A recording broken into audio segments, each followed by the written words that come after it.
कुरंग मतलब यहाँ पर क्या है, हिरन है। हे हिरन, तुम अपने उड़ान को लेते हुए हर्षित होकर तुम यहाँ पर अपनी उड़ान को भरो।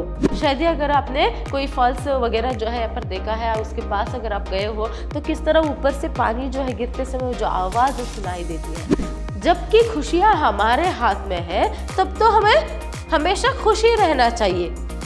इसके बावजूद भी ज्यादातर खुशी से ज्यादा लोग जो है मतलब मनुष्य जो है क्या है, दुख में रहता है।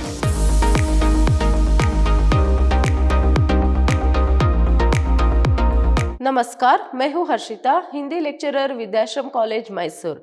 आज हम मैसूर यूनिवर्सिटी के 3rd सेमेस्टर बीकॉम के हिंदी पाठ्यक्रम से साकेत कविता जो है उसे देखेंगे। साकेत कविता के फर्स्ट सेशन में हमने देखा था कि जो कवि परिचय वहां देखा था, फिर इसके साथ साथ किस तरह जो है यहाँ पर सीता माँ जो है अपनी आत्मनिर्भरता के बारे में वहां कहती है, और ये भी कहती है कि उसे जो है ये कुटिया या फिर ये जो भी वनवास में वो अभी जी रही है वो बहुत ही पसंद आया है। तो इस तरह सभी वहां कहती आती है। चलिए आगे वहां क्या कहती है अभी हम देखेंगे। देखिए, गुरुजन परिजन सब धन्य ध्येय है मेरे, औषधियों का गुण विगुण गेय है मेरे, वन देव देवियां अतिथेय है मेरे, प्रिय संग यहाँ सब प्रेय है मेरे, मेरे पीछे ध्रुव धर्म स्वयं ही धाया, मेरे कुटिया में राजभवन मन भाया। देखिए यहाँ पर आगे सीता माँ जी जो है कहती है, अब तक वहां आत्मनिर्भरता के बारे में कहती थी कि मैं औरों के हाथों नहीं पलती हूँ, और क्या है यहाँ पर स्वयं मेरे पति प्राणेश जो है यहाँ पर यहाँ के राजा है और मंत्री मेरे देवर है, और यहाँ पर खुद ऋषिवर जो है मुनिया जो है आकर हमें आशीष देते हैं, और प्रकृति की जो यहाँ पर संपत्ति क्या है, असली संपत्ति क्या है, उसकी असली सुंदरता क्या है, यहाँ पर ही तो आकर मैंने देखा। तो इस तरह से भी वह यहाँ पर कहती है। देखिए आगे वो कहती है कि गुरुजन परिजन सब धन्य ध्येय है मेरे। यहाँ पर क्या है, गुरुजन और परिजनों से जो है यहाँ पर धन्य मैं हो रही हूँ, और फिर औषधियों के गुण विगुण गेय है मेरे। गेय का अर्थ यहाँ पर क्या है, ज्ञात रहना। गेय का अर्थ यहाँ पर ज्ञात रहना। तो औषधियों के गुण विगुण मतलब कौन सी औषधि अच्छी है और कौन सी औषधि क्या है विषकर है, ये सभी मैं ज्ञात रखती हूँ। इस तरह यहाँ पर वह कहती है। फिर वन देव देविया आतिथेय है मेरे। देखिए आतिथेय का अर्थ यहाँ पर क्या है, अतिथि। कौन अतिथि है यहाँ पर, वन की देवी और देव जो है यहाँ पर अतिथि है। फिर प्रिय संग यहाँ सब श्रेय है मेरे, प्रिय है करके यहाँ पर वहां कहते हैं, मतलब प्रिय संग कौन है यहाँ पर, सीता माँ के प्रिय प्रभु श्री राम जी है। तो मेरे प्रिय के साथ मतलब मेरे पति श्री राम जी के साथ यहाँ पर सब कुछ अच्छा है मेरे लिए, उनके सांगत्य जो है यहाँ पर मुझे मिलता है, जिससे मुझे बहुत ही खुशी मिलती है। तो इस तरह यहाँ पर कहते हुए आगे कहते हैं कि मेरे पीछे ध्रुव धर्म स्वयं ही दाया। क्या है पर धर्म के अनुसार वो जो चलती आ रही है उसे, उसके पीछे पीछे जो है पर धर्म भी मतलब वो अपनी जो भी यहाँ पर परवरिश जो जैसे हुआ था, फिर धर्म क्या है अधर्म क्या है सबको उसने नहीं बुला है, जिससे सब कुछ अच्छा जो है यहाँ पर हुआ है। तो मेरी कुटिया में राजभवन मन भाया करके कहती है। आगे देखिए, नाचो मयूर नाचो कपोत के जोड़े, नाचो कुरंग तुम लो उड़ान के तोड़े, गाओ दिवी चातक चटक भृंग भय छोड़े, वैदेही के वनवास वर्ष है तोड़े, तितली तूने यहाँ कहाँ चित्रपट पाया, मेरी कुटिया में राजभवन मन भाया।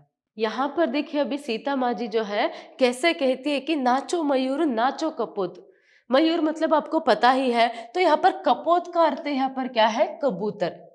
मोर और कबूतर के जोड़ों से वहां कह रही है कि आप लोग नाचो, और नाचो कुरग तुम लोग उड़ान के तोड़े। कुरग का अर्थ है यहाँ पर हिरन। कुरंग मतलब यहाँ पर क्या है, हिरन है। हे हिरन, तुम अपने उड़ान को लेते हुए हर्षित होकर तुम यहाँ पर अपनी उड़ान को भरो। किस तरह यहाँ पर हिरन भागते हुए छलांग जो मारते हुए वहां भागते हैं, तो उन्हें यहाँ पर याद करते हुए कहती है, हे हिरन आप सभी लोग अपने उड़ान को भरो, हर्षित होकर आप सभी लोग बगौरो मयूर और कपोत के जोड़ों से कहते हैं कि आप लोग नाचो, और गावो दिवी चातक। दिवी मतलब यहाँ पर नीलकंठ पक्षी, और चातक पक्षी, और चटक भृंग मतलब यहाँ पर क्या है, गौरैया पक्षी, और उसके साथ साथ मोर। इन सबको यहाँ पर वहां क्या कह रही है, आप लोग गाओ। क्यों, हर्षित होकर गाओ, अपने भय छोड़े मतलब अपने भय को छोड़कर आप लोग गाओ। क्यों, क्योंकि वैदेही के वनवास वर्ष है तोड़े। देखिए अब तक लगभग वो वनवास के जो समय है वह बीत गया, और भी कुछ ही समय बाकी है। तो इसीलिए क्या है यहाँ पर वैदेही, वैदेही मतलब यहाँ पर क्या है, सीता माँ। तो क्योंकि अभी मेरी जो वनवास है वह कम है, तो ऐसे में वैदेही के वनवास जो है यहाँ पर कम बचा है, वह उसका समय जो है कम बचा है, तो इसीलिए आप सभी लोग नाचो गाओ करके यहाँ पर पशु और पक्षियों से जो है यहाँ पर सीता माँ जो है कह रही है। देखिए यहाँ पर नीलकंठ पक्षी, चातक पक्षी, गौरैया पक्षी और मोर को पहले गाने के लिए कहती है, और मोर के जोड़े कपूत के जोड़े को नाचने के लिए भी कहती है, और हिरन को क्या है उड़ान भरते हुए यहाँ पर भागने के लिए भी, भय छोड़कर भागने के लिए भी यहाँ पर कहती है। कितनी सुंदरता से यहाँ पर प्रकृति की हर एक सुंदरता और वातावरण की जो आस्वादन है सीता माँ करती है, यहाँ पर ही हमें पता चल जाती है। फिर आगे देखिए, तितली तूने यहाँ कहाँ चित्रपट पाया, मेरी कुटिया में राजभवन मन भाया। देखिए अभी तितली से पूछते हैं कि ये जो चित्रपट है तूने कहाँ से पाया। अगर आप लोगों ने भी तितली को देखा होगा तो कितने रंग से जो है मानो किसी ने चित्र ही उसमें बना दिया है। तो ऐसे क्या है हमें लगता है, जो बहुत ही नेचुरल से जो है उन्हें पैदाइशी जो है यहाँ पर आ जाते हैं, तो कोई उसे बनाता नहीं है, मगर वैसे रंग बिरंगे रंगों से और चित्र जो है उसमें जो बने रहते हैं उसके पंखों पर, तितली के पंखों पर। इसीलिए वो पूछती है कि तितली तूने ये चित्रपट कहाँ से पाया है, और देखिए मेरी कुटिया में राजभवन मन भाया करके कहती है। आगे देखिए यहाँ पर, आओ कलापी निज चंद्रकला दिखलाओ, कुछ मुझसे सीखो और मुझे सिखलाओ, गाओ पिक मैं अनुकरण करूं तुम गाओ, स्वर खींच तनिक यूं उसे घुमाते जाओ, शुक पढ़ो मधुर फल प्रथम तुम्ही ने खाया, मेरी कुटिया में राजभवन मन भाया। यहाँ पर भी जो है सीता माता जी जो है यहाँ पर पक्षियों से और भी अपनी मन की जो बात है वहां कह रही, क्या कह रही है, आओ कलापी निज चंद्रकला दिखलाओ। यहाँ पर कलापी मतलब ये मोर है। अभी यहाँ पर वो क्या कह रही है, आओ मोर आप सभी लोग आओ, अपनी चंद्रकला मतलब अपने पंख को खोलकर उसमें जो चंद्रकला है उसे मुझे दिखलाओ, कुछ मुझसे सीखो और मुझे कुछ सिखाओ। आओ मैं आपको कुछ सिखाऊंगी और आप मुझे कुछ सिखाओ। इस तरह मोर से जो है यहाँ पर अपनी मन की बात वहां करते हैं। फिर गाओ पिक, पिक मतलब यहाँ पर क्या है, कोयल। क्या है, कोयल या फिर कोकिला भी जिसे कहते हैं। तो कोयल आप लोग भी गाओ, मैं तुम्हारा अनुकरण करूं। देखिए अनुकरण करूं, अनुकरण करना मतलब अनुसरण करना, जैसे तुम गाओगे ना मैं वैसे ही यहाँ पर अनुसरण करूंगी, अनुकरण करूंगी। और क्या है, स्वर खींच तनिक यूं उसे घुमाते जाओ, मतलब स्वर खींचो और उसे ऐसे ही क्या है स्वर को घुमाते जाओ, ऐसे ही तुम गाओ और मैं भी तुम्हारी अनुकरण करूंगी करके यहाँ पर पिक से मतलब कोयल से जो है यहाँ पर कहती है। तो मोर और कोयल से, देखिए कोयल से गाने के लिए जिसके लिए वहां प्रसिद्ध है उसे कहती है, फिर उसके साथ साथ तो मोर से उसकी जो चंद्रकला है, मतलब जिस तरह मोर नाचती है अपने पंखों को सभी खोलकर, उसकी जो चंद्रकला है उसे दिखलाओ, मैं तुमसे कुछ सीखूंगी तुम मुझसे कुछ सीखो करके यहाँ पर कितने प्रेम से जो है उन पंछियों से वहां बात करती है। देखिए फिर आगे, शुक पढ़ो मधुर फल प्रथम तुम्ही ने खाया। देखिए शुक क्या है, शुक मतलब यहाँ पर तोता, तोते से वह कहते कि अरे शुक क्या है, हर एक पेड़ के प्रथम फल तुम ही तो खाते हो, तुम कुछ पढ़ो। तो इस तरह यहाँ पर वह कहते हुए मेरी कुटिया में राजभवन मन बाया करके यहाँ पर वहां कहती है। आगे देखिए, ऐ राज्य हंसी तू तरस तरस क्यों रोती, तू शुक्ति वंचिता कहीं मैथिली होती, तो श्यामल तनु के श्रमज बिंदु में मोती, जिन व्यजन पक्ष से तू अंकुर सुध खोती, निज पर मानस ने पद्म रूप मुह बाया, मेरी कुटिया में राजभवन मन बाया। देखिए पर आगे वो राजहंस मतलब हंस जो पक्षी है उसके बारे में यहाँ पर कहते हैं। क्या कहते हैं हंस पक्षी के साथ, कि तू तरस तरस कर क्यों रोती हो।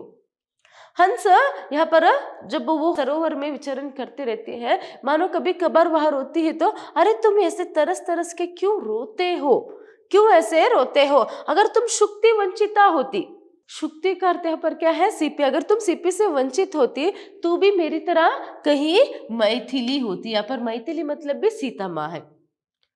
वैसे तो तुम उससे वंचित नहीं हो, फिर भी तुम क्यों यहाँ पर रोते हो। तो श्यामल तनु के श्रमज बिंदु में, देखिए श्यामल तनु मतलब यहाँ पर क्या है, श्री राम। श्रमज बिंदु मतलब यहाँ पर क्या है, श्रमज बिंदु मतलब श्रम से उत्पन्न होने वाला, श्रमज बिंदु मतलब श्रम से उत्पन्न होने वाला। जब हम मेहनत करते हैं तो ऐसे में क्या उत्पन्न होता है, पसीना जो है हमारे शरीर से निकलता है। तो ऐसे में पसीने रूपी मोती से पसीने रूपी क्या है मोती से जो है निज व्यजन पक्ष से तो अंकुर सुदुख होती।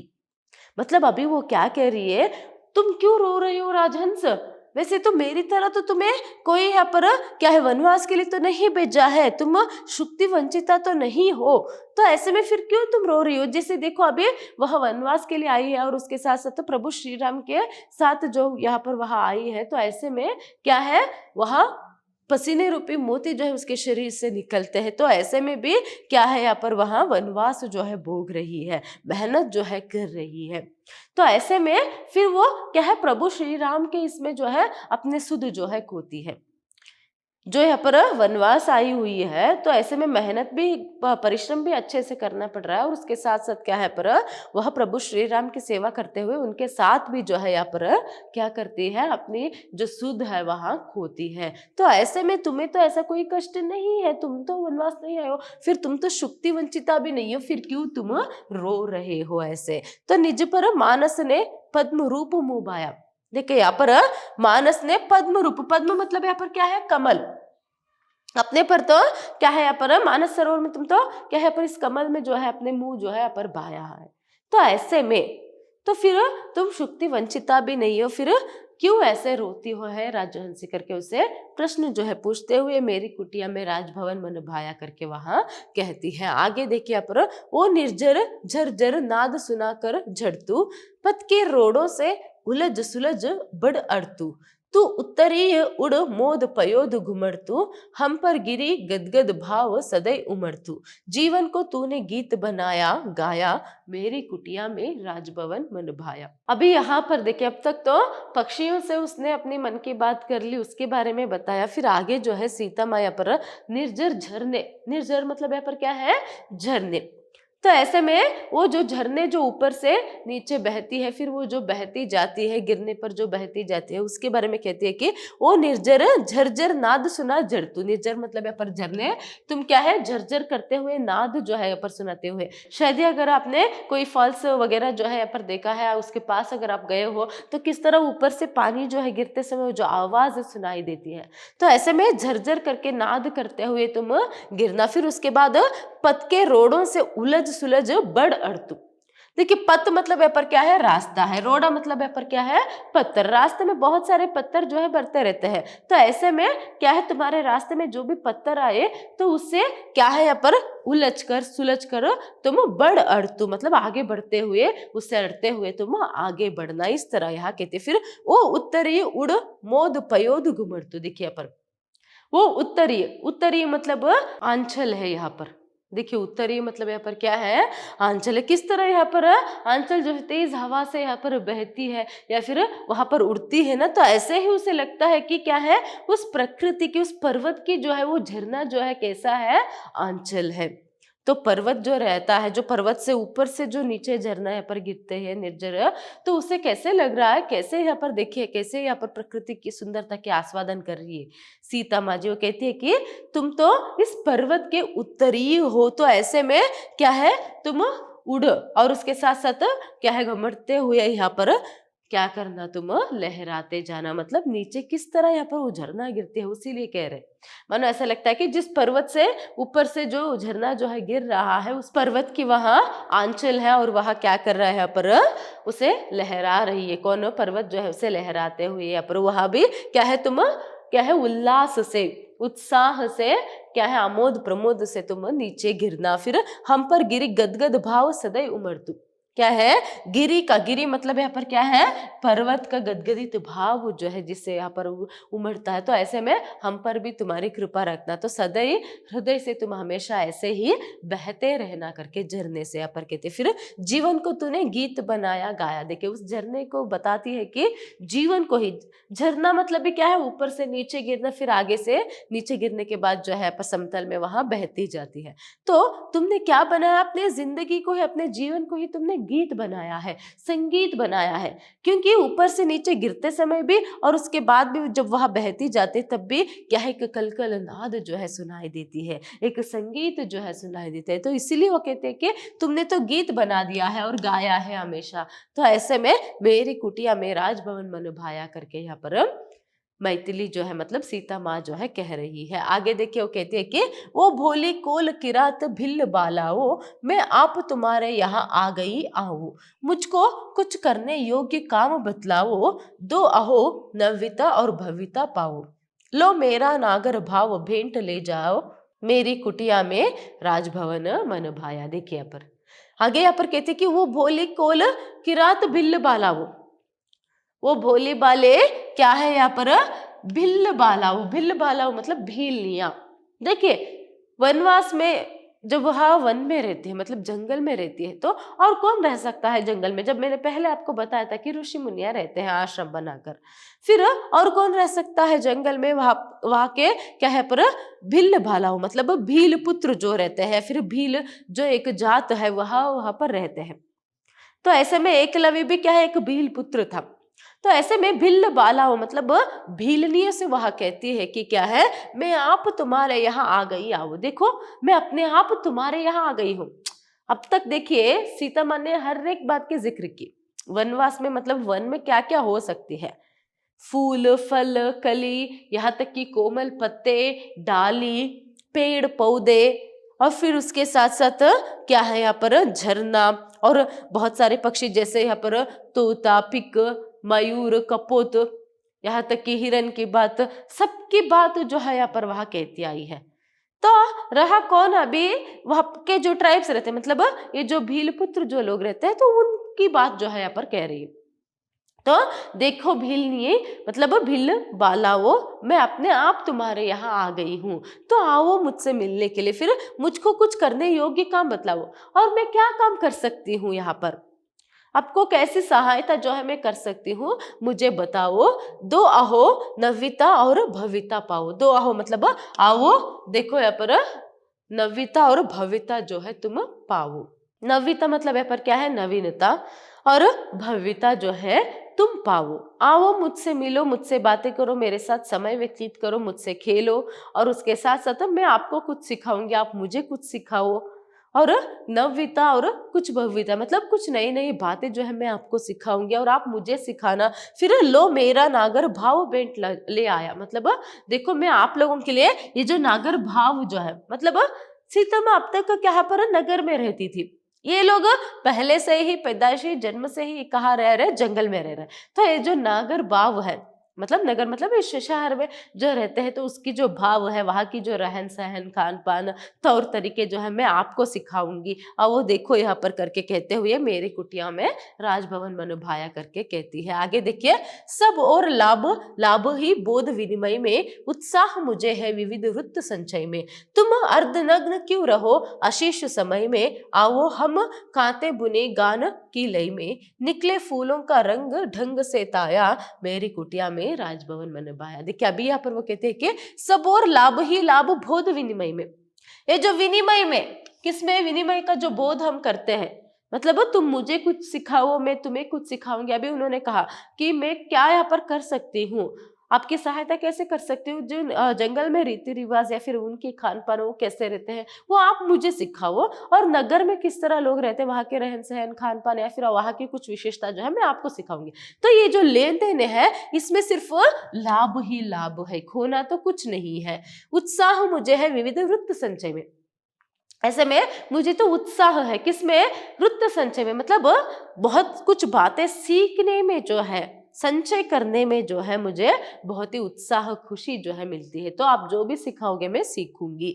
तुम अर्धनग्न क्यों रहे अशेष समय में, देखिए अभी बाकी समय जो रहा है, आगे जो आएगा समय उसमें भी तुम अर्धनग्न क्यों रहते हो, जंगल में रहने वाले लोग हैं ट्राइब से, तो कैसे रहेंगे, अर्धनग्न ही रहेंगे, तो इसीलिए अर्धनग्न तुम कैसे यहाँ पर रहते हो। तो आओ हम काते बुने गान की लय में, काते बुनना मतलब यहाँ पर कपड़े जो है हम खुद बनाएंगे, आओ। तो ऐसे में कैसे, गान के लय में गीत गाते हुए हम काते जो है यहाँ पर बुनेंगे, आओ तुम्हें तब क्या है अर्धनग्न रहने की आवश्यकता नहीं पड़ेगी। निकले फूलों का रंग, और काते तो बुन लेंगे, और रंग कहाँ से लेंगे, फूलों से लेंगे, फूलों से हम यहाँ पर रंग को भी लेंगे। तो इस तरह कहते हुए मेरी कुटिया में राजभवन मन भाया करके सीता माँ कहती है। नेक्स्ट देखिए यहाँ पर आगे वो कहती है, ये समाधिस्थ से राम अनाहत सुनते, स्वर पत्र पत्र पर प्रेम जाल थे बुनते। कितने मीठे हैं मेरे बीन के झाले, तरु झूम रहे थे हरे भरे मतवाले। गावो मैथिली स्वच्छंद राम के रहते, सुन ले कोई भी आज मुझे यहाँ कहते। देखिए अब तक जो भी बातें जो है अपनी मन की बात यहाँ पर सीता माँ कह रही थी वो गा रही थी, अपने में वह गुनगुना रही थी। तो ऐसे में ये समाधिस्थ से राम अनाहुत सुनते रहे, मतलब क्या है यहाँ पर चुपचाप जो है अब तक सीता माँ जो है गाती रही, अब तक जो भी बोलती रही उसे वो चुपचाप जो है सुनते रहे। फिर स्वर पत्र पत्र पर प्रेम जालते बुनते, ऐसे मानो क्या है मेरे जो प्रभु श्री राम जो है मेरे गीत को जो अब तक जो वो सुनते आ रहे थे, मानो पत्र पत्र पर पत्तों पत्तों पर भी यहाँ प्रेम के जो गीत है वह बुन गया है, जाल जो है वह बुन गया है। कितने मीठे हैं मेरे बीन के जाले, तरु झूम रहे थे हरे भरे मतवाले। देखिए कितने मीठे, जिसे मतलब कितने अच्छे से कितने प्रेम से अभी सीता रानी जो है गा रही थी गीत। तो यहाँ पर सिर्फ पत्तों पर प्रेम की झाल नहीं, बस के साथ साथ क्या है पूरे तरु मतलब वृक्ष पेड़ पौधे सभी जो है मतवाले होकर क्या है यहाँ पर वहां झूम रहे थे। जो हरे भरे पेड़ पौधे हैं वहां मतवाले होकर अपने में आप मस्त होकर जो है वहां भी झूम रहे थे। तो फिर मानो क्या है सीता रानी यहाँ पर गाना नहीं गा रही है, मतलब वो बीन बजा रही है। किस तरह बीन बजाने पर सांप जो है यहाँ पर झूमता, वैसे ही जो है यहाँ पर ये जो वृक्ष जो है पेड़ पौधे जो है वहां सीता रानी की गीत को सुनकर जो है ऐसे मतवाले होकर वहां झूमते रहते थे। इस तरह यहाँ पर कहते। फिर आगे देखिए, गावो मैथिली स्वच्छंद राम के रहते, सुन ले कोई भी आज मुझे यहाँ कहते। देखिए फिर सीता रानी को प्रभु श्री राम क्या कहते हैं, गाओ मैथिली। मैथिली मतलब सीता तुम गाओ, स्वच्छंद गाओ, तुम मतलब स्वच्छंद होकर बिना डर के तुम गाते जाओ, कोई भी सुन लेंगे तो किसी का भी डर नहीं है। तो ऐसे में प्रभु के रहते मतलब मेरे रहते हुए, तुम्हारे पति के रहते हुए, श्री राम के रहते हुए तुम्हें किसी से डरने की आवश्यकता नहीं है, तुम स्वच्छंद होकर गाओ करके वह भी जो है मैथिली से कहते हैं। फिर आगे देखिए, निश्चिंत रहे जो करे भरोसा मेरा, बस मिले प्रेम का मुझे परोसा मेरा, आनंद हमारे ही अधीन रहता है, तब भी विषाद नरलोक व्यर्थ सहता है। देखिए अभी यहाँ पर आगे क्या कहते हैं कि निश्चिंत रहे जो करे भरोसा मेरा। श्री राम कहते हैं कि जो भी मेरे भरोसे रहते हैं ना उन्हें निश्चिंत रहना चाहिए। निश्चिंत मतलब सभी चिंताओं से मुक्त जो है पर रहना चाहिए। बस मिले प्रेम का मुझे भरोसा मेरा, मतलब वो कहते हैं कि प्रभु श्री राम से जो भी प्रेम करेंगे, उनसे जो भी भक्ति करेंगे, वो तो क्या है यहाँ पर बस प्रेम देने पर जो है पर प्रभु श्री राम उनकी रक्षा जो है यहाँ पर करेंगे, तो उन्हें किसी से डरने की आवश्यकता नहीं है। तो आनंद हमारे ही अधीन रहता है। देखिए कितनी अच्छी बात है, ये जो आनंद है मतलब जो खुशियां है वो हमारे अधीन, हमारे हाथ में ही रहता है। तब भी विषाद नरलोक व्यर्थ सहता है। विषाद मतलब दुख, क्यों दुख को नहीं, जो नरलोक है मनुष्य लोक है वहां क्यों व्यर्थ होकर सहता है मुझे पता नहीं। जबकि खुशियां हमारे हाथ में है तब तो हमें हमेशा खुशी रहना चाहिए। इसके बावजूद भी ज्यादातर खुशी से ज्यादा लोग जो है मतलब मनुष्य जो है क्या है दुख में रहता है, वो दुख सहता रहता है। क्यों इतना दुखी रहता है मुझे पता नहीं करके। फिर करके अपना कर्तव्य रहो संतोषी, फिर सफल हो कि तुम विफल ना होगे दोषी। निश्चिंत नारियां आत्मसमर्पण करके, स्वीकृति में ही कृतकृत्य भाव है नर के। देखिए करके अपना कर्तव्य रहो संतोषी, सिर्फ आपको संतोष का मतलब खुशी का राज क्या है यहाँ पर। देखिए हम दूसरों पर निर्भर करते हैं, अगर हमसे क्या है हमारे साथ वो रहेंगे तो हम खुश रहेंगे, या फिर मुझे वो मिलेगा, या फिर क्या है अच्छे से घर मिलेगा, कार मिलेगा, गाड़ी मिलेगा। फिर दूसरी वस्तुओं पर हम निर्भर करते कि हमारी खुशी उससे हमें मिलेगी, नहीं, एक्चुअली हमारी खुशियां हमारे अंदर ही है। तो जब हमें वो नहीं मिलेगा जो भी हम चाहते हैं, चाहे व्यक्ति हो वस्तु हो, वह नहीं मिलेगा, वह हमारे साथ नहीं रहेगा, तब हमें दुख भोगना पड़ता है। और हम हमारे कामों के प्रति या फिर कर्तव्य के प्रति जो है पर आत्मसमर्पण नहीं करते, मतलब कर्तव्य को निष्ठा से नहीं निभाते। अगर हम हमारे कर्तव्य को जो है निष्ठा से करेंगे और हमें यहाँ पर लाभ की जो एक इच्छा है, वह मंशा जो है वह नहीं रखना है, तो ऐसे में कर्तव्य करके तुम रहो संतोषी, फल की अपेक्षा जो है तुम मत करो, फिर सफल हो कि तुम विफल ना होगी दोषी। तुम्हारा जो कर्तव्य है, तुम्हारी जो रेस्पॉन्सिबिलिटी है, तुम्हें कर देना चाहिए। फिर उसके बाद तुम सफल होगे या विफल, मतलब हारोगे या जीतोगे, वो सफल काम जो जो भी तुम काम या कर्तव्य करोगे वो सफल होगा विफल, वो बाद की बात है।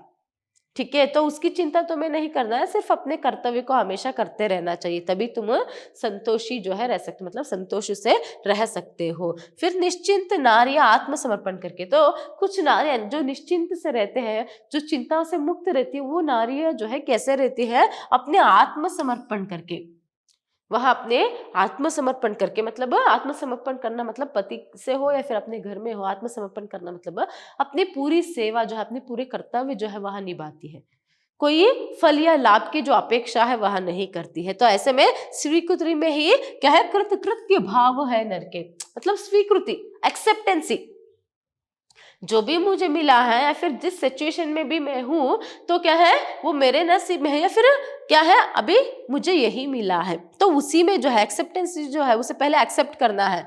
यही खुशी की क्या है, फर्स्ट स्टेप है खुशी पाने के लिए। अगर आप खुशी खुशी से हमेशा रहना चाहते हो, चैन को चाहते हो, तो क्या करना चाहिए, सब कुछ पहले स्वीकृति भाव जो है आप में रहना है, स्वीकार करने का भाव जो है रहना है। चाहे सुख आए या दुख आए, स्वीकार करो, प्रेम से स्वीकार करो। खुशी आने पर या फिर लाभ मिलने पर कितने खुशी से उसे आप एक्सेप्ट करते हो, वैसे ही दुख आने पर भी एक्सेप्ट करो। कोई भी चैलेंज आपके सामने है उसे एक्सेप्ट करो, उसे क्या है आगे बढ़ने की, मतलब उस दुख से या फिर जो भी कष्ट जो है आपको आता है उससे उभरने की कोशिश करो।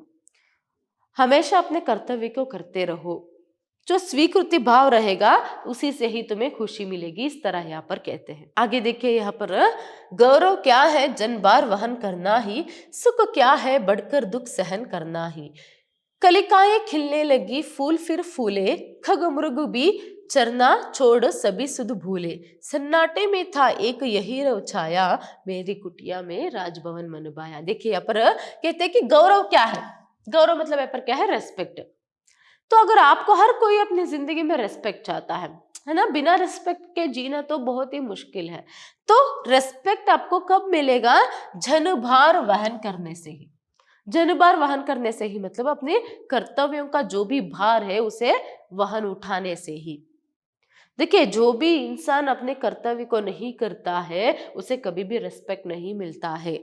उसका काम क्या रहता है, उसकी जो भी रिस्पॉन्सिबिलिटीज है, जिम्मेदारियां है, जब वह उसका जो भार है उठाएगा, भार उठाने का अर्थ यहाँ पर क्या है, उसे पूर्ण रूप से अच्छे से निष्ठा से अपने कर्तव्य का पालन जब करेगा, तभी जो है उसे क्या मिलेगा, गौरव, मतलब रेस्पेक्ट जो है मिलती है। फिर सुख क्या है बढ़कर दुख सहन करने से। देखिए रेस्पेक्ट मतलब क्या है, सुख मतलब क्या है, उसकी जो अच्छे से एक परिभाषा जो है या फिर उसे अच्छे से यहाँ पर समझाया जा रहा है।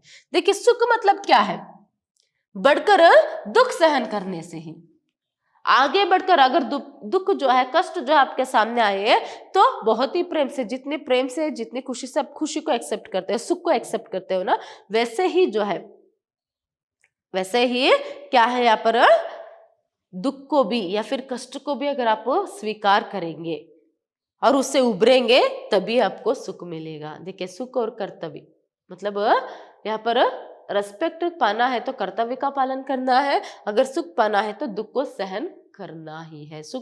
दुख को सहन करने के बाद ही आपको सुख मिलता है, जैसे रात होने के बाद ही सुबह होती है ना, वैसे। तो कलिकाएं खिलने लगी, तो ये बात सुनकर कलिकाएं भी क्या है, कली मतलब बड भी जो है वहां खिलने लगे और फूल भी जो है वह फूलने लगे, और खगमृग भी चरना छोड़ सभी सुध भूले।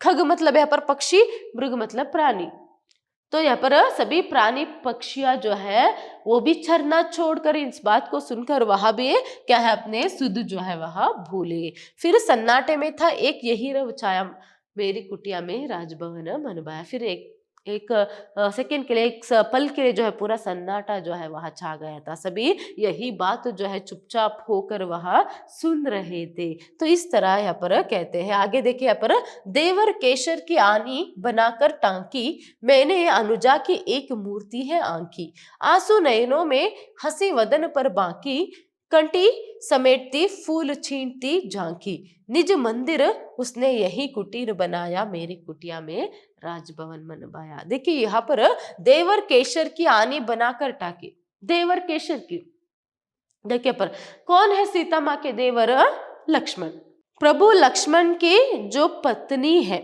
उनकी एक मूर्ति जो है यहाँ पर सीता माँ ने बनाया। देखिए मैंने अनुजा की एक मूर्ति है अंकी, मैंने क्या किया है, अनुजा की, अनुजा मतलब बहन, अनुज मतलब भाई, छोटे भाई, अनुजा मतलब यहाँ पर क्या है, छोटी बहन। तो यहाँ पर देवर की जो पत्नी है वो रिश्ते से सीता माँ को बहन ही लगती है, कौन, उर्मिला।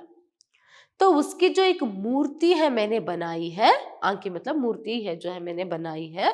तो आंसू नयनों में हंसी वदन पर बाकी, देखिए वो कैसे है, मानो क्या है यहाँ पर, उसकी आंखों में आंसू है फिर भी क्या है, मुख पर हंसी है।